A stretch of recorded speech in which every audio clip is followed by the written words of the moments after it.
मनीषा जी हरियाणा से। राधे राधे महाराज। राधे राधे महाराज जी। महाराज जी, भक्ति मार्ग में कौन कौन सी अवस्थाएं आती हैं? एक साधक वो अवस्था किस अवस्था में है, कैसे जाने महाराज जी? अवस्था को तो वही तो आपसे कह रहे ना, भौतिक बातें बाहरी देखकर जानी जा सकती हैं, आंतरिक स्थिति को जानने के लिए ये लक्षण हम बता रहे हैं, ये जिसके हो वो समझ ले हम परमार्थ में चल रहे हैं। शांति रव्यर्थ कालत्वम, विरक्तिर्मान शून्यता, आशा बंधा समुत्कंठा, नाम गाने सदा रुचि, आसक्तिस्तद गुणाख्याने, प्रीतिस्तद वसति स्थले। अब इसकी व्याख्या करते हैं। शांति, हमको कोई गाली दे, हमें कोई मारे, हमें कोई फर्क ना पड़े।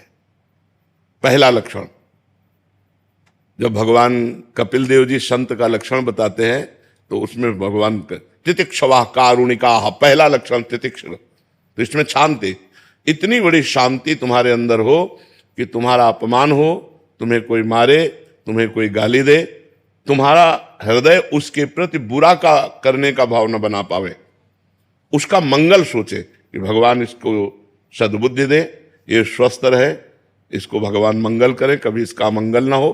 किसके प्रति? जो हमें मार रहा है, जो हमें गाली दे रहा है, जो हमारी निंदा कर रहा है, जो हमारा अपमान कर रहा है। शांति, इतनी बड़ी शांति होनी चाहिए, तब समझे कि हम भक्ति मार्ग में चल रहे हैं।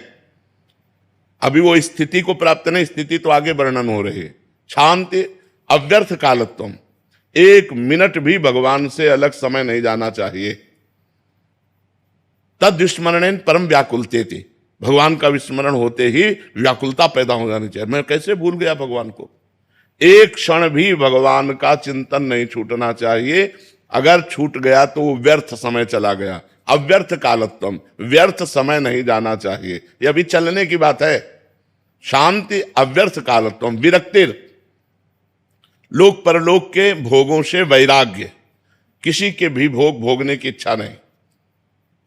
ये जो भक्ति का साधक है उसकी जो ऊंचाई होती है वो होती है विरक्तिर। और फिर मान शून्यता, अपने में कोई सद्गुण ना देखना, अपने को अधम और नीच मानना और दूसरे में सद्गुण देखना, स्वयं अमानी रहकर दूसरों को मान देना, दूसरों का सत्कार करना, लेकिन जब अपना मान हो तो दुख होना कि मैं इस योग्य नहीं हूं, मैं तो नीच हूं, मैं अधम हूं। अमानी ना मान देना, कीर्तनी या सदा हरि, जो सदैव भगवान का चिंतन करते हुए अमानी रहता है, दूसरों को मान देता है, वो भक्त है। मान शून्यता, शांति अव्यर्थ कालत्वम, विरक्तिर, मान शून्यता, आशा बंधा। अब उसके अंदर स्थिति आई, इसी जन्म में मुझे भगवत प्राप्ति हो जाएगी। जब ये लक्षण आ गए तो ये लक्षण आ गया, स्थिति आ गई, आशा बंधा, इस जन्म में मुझे भगवान मिल जाएंगे, इस जन्म में मेरा काम हो गया, मेरी भगवत। जैसे अपने लोगों के हृदय में अभी थोड़ी कि भगवान दर्शन ने हमारा पता नहीं कल्याण हो कि ना हो, बिल्कुल अटैची लिए तैयार है, जब बुलाओ शरीर छोड़ो बस गए। आशा बंधा, दृढ़ आशा हो जानी चाहिए कि इस जन्म में मेरा काम हो गया। क्योंकि शांति अव्यर्थ कालत्वम, विरक्ति, मान शून्यता, जब ये लक्षण आए तो एक महान स्थिति आ गई कि अब इस जन्म में मुझे भगवत साक्षात्कार हो जाएगा, मेरा काम हो गया। समुत्कंठा, हर समय एक आनंद, एक अद्भुत आनंद।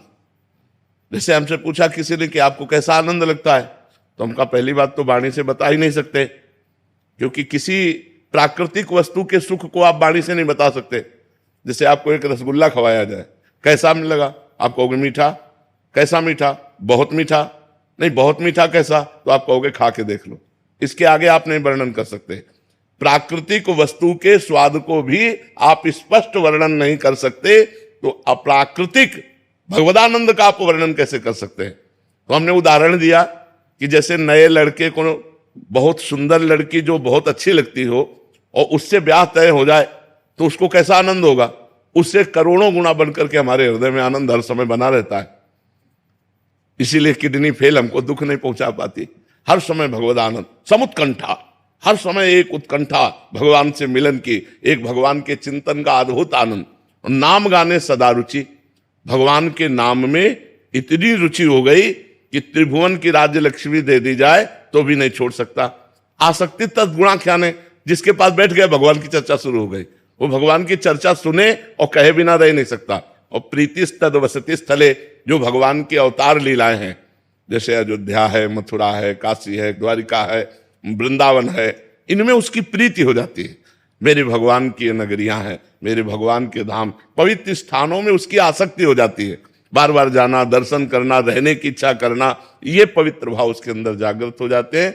यदि ऐसे भाव आ जाए तो जान ले भक्ति संपूर्ण अपना रंग जमा चुकी है। किसका प्रश्न था, समझ में आई बात?